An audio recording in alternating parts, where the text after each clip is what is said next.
लीजिए, स्टेनो कौन होते हैं? स्टेनो होते हैं जो जज साहब के दोनों तरफ बैठे होते हैं, जज साहब के दोनों तरफ बैठे होते हैं। जज साहब बोलते रहते हैं, एक स्पीड से बोलते हैं, पहले वो अपनी डायरी में नोट करते हैं क्योंकि उनको वही फिर टाइप करना है। जज साहब जितनी स्पीड से बोल रहे हैं वो शॉर्ट हैंड कहलाती है, अगर उन्होंने सारा नोट कर दिया। जज साहब रुक रुक के नहीं बोलेंगे, उनके पास इतना टाइम नहीं है कि आपकी उंगला लिखें। चलिए आगे अगर मैं बात करूं बेटा स्टेनो की, तो स्टेनो इनमें सबसे बड़ी वैकेंसी है जिसका लेवल 5 है, जिसका लेवल 5 है। ग्रेड पे 2800 जिसको बोलते थे, अब वो लेवल 5 हो गया 7th पे कमीशन में। 305 पद इंग्लिश स्टेनो के लिए हैं, 881 पद हिंदी स्टेनो के लिए हैं। सारे पदों को जोड़ोगे 3932 पद बन जाएंगे। ठीक है बच्चों, सबका पद आपने सैलरी वगैरह अगर आप कहो कि स्टेनो की भी बता दीजिए, तो स्टेनो की जो सैलरी बन जाएगी वो करीब 40 के आसपास बन जाएगी, 40,000 प्लस इनकी सैलरी बनेगी बच्चों।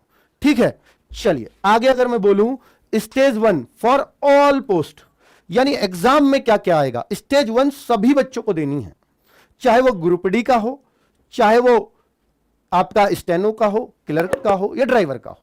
तो बच्चों क्या सभी का एक ही पेपर होगा? जी हां, एक हो सकता है, बाकी कट ऑफ अलग अलग जा सकती है।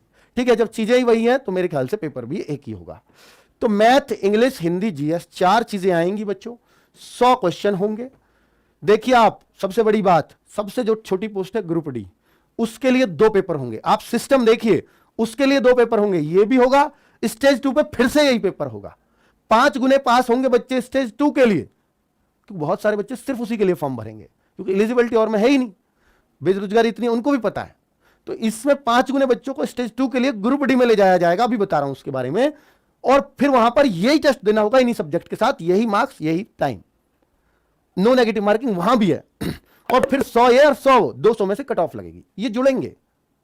ठीक है, इंग्लिश भी है, हिंदी भी है, दोनों ही है यूपी के एग्जाम में। लेकिन ये एग्जाम यूपी का नहीं है, हाई कोर्ट का है। आपको भी पता होगा कि जो हमारे हाई कोर्ट और सुप्रीम कोर्ट हैं, उनकी दोनों की लैंग्वेज इंग्लिश है, हिंदी है ही नहीं, इसलिए यहां इंग्लिश जरूरी हो जाएगी हर किसी के लिए, ग्रुप डी वालों के लिए भी। चलिए तो बेटा अब आप देखिए, ग्रुप डी वाली कट ऑफ थोड़ी कम चली जाएगी, बाकी की थोड़ी ज्यादा चली जाएगी, इतना ही फर्क होगा बस। तो ये है आपका पेपर। सर ये 25-25 की है क्या चारों चीजें? नहीं, ये क्लियर नहीं है अभी कि सारी 25-25 की है या कोई सी 30-20-10 की ऐसे भी हो सकती है। तो भाई ये अभी क्लैरिटी नहीं है, बस ये दिया है, सारी मिलाकर 100 क्वेश्चन आएंगे, 90 मिनट्स आपको दिए जाएंगे, नेगेटिव नहीं है। एग्जाम कब होगा इस बात का भी अभी डेटा नहीं है।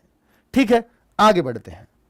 अब बेटा स्टेज 1 तो सारी पोस्ट के लिए देना है, अब स्टेज 2 सब पोस्ट के लिए अलग अलग है। हाँ बेटा, ये सिर्फ कोर्ट के लिए है, ये सिर्फ हाई कोर्ट के लिए है। बेटा हाई कोर्ट भर्ती करता है, बहुत सारा स्टाफ होता है वहां, इसमें कोई शक नहीं है। आगे फाइनल कट ऑफ बेटा, अब ये स्टेनो की बनेगी 200 में से। स्टेज 2 में स्टेनो में क्या होगा सुन लीजिए।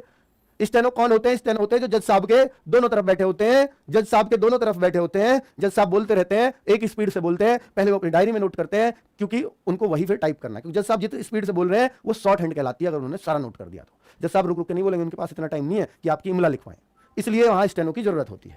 आगे बात करूं तो बच्चा यहां पर 80 WPM और 30 WPM। 80 WPM Hindi steno, Hindi short hand, 80 की स्पीड चाहिए हिंदी में, शॉर्ट हैंड यानी 80 वर्ड प्रति मिनट अगर जज साहब बोले तो आप लिख देने चाहिए। फिर उनको वो 80 की आपको स्पीड से बोलेंगे, वहां टेस्ट जो होगा, और 30 की स्पीड आपको टाइपिंग में करनी पड़ेगी, वहां 30 की स्पीड से टाइप भी कर लाओ उसको। तो ये अगर आप दोनों चीजें कर देते तो 50 मार्क्स आपको मिल जाएंगे। साथ में ये भी करना पड़ेगा हिंदी इंग्लिश की टाइपिंग। अब जब आप यहां हिंदी की टाइपिंग 30 की करके आ रहे हो तो ये तो पास हो ही जाएगा। हिंदी की 25 WPM, इंग्लिश की 30 WPM, जो क्लर्क में थी ऊपर ग्रुप सी में, वो भी करना पड़ेगा 50 मार्क्स का टेस्ट पास। तो इसलिए हिंदी स्टेनो को 100 मार्क्स, 50-50 ये, 100 मार्क्स ये, 100 स्टेज 1 के, 200 में से फाइनल कट ऑफ लग जाएगी। इंग्लिश स्टेनो के लिए क्या होगा, सेम चीज 100 WPM की, वो 80 की थी क्योंकि हिंदी की थोड़ी मुश्किल होती है, ये 100 की है। 40 WPM के हिसाब से टाइप भी करना पड़ेगा, शॉर्ट हैंड लिखा क्या आपने आप जानते हो, वो नहीं, वो कहेंगे टाइप करके लाओ क्या लिखा है आपने, पता चल जाएगी हमें। हिंदी और इंग्लिश की टाइपिंग भी चाहिए होगी, 50-50 100 का फिर हो गया। और इंग्लिश स्टेनो की कट ऑफ 100 का स्टेज 1, 100 का स्टेज 2, मिला के 200 में से कट ऑफ। क्लियर है, बात समझ में आ गई होगी, एकदम स्पष्ट शब्दों में बताया है हर चीज।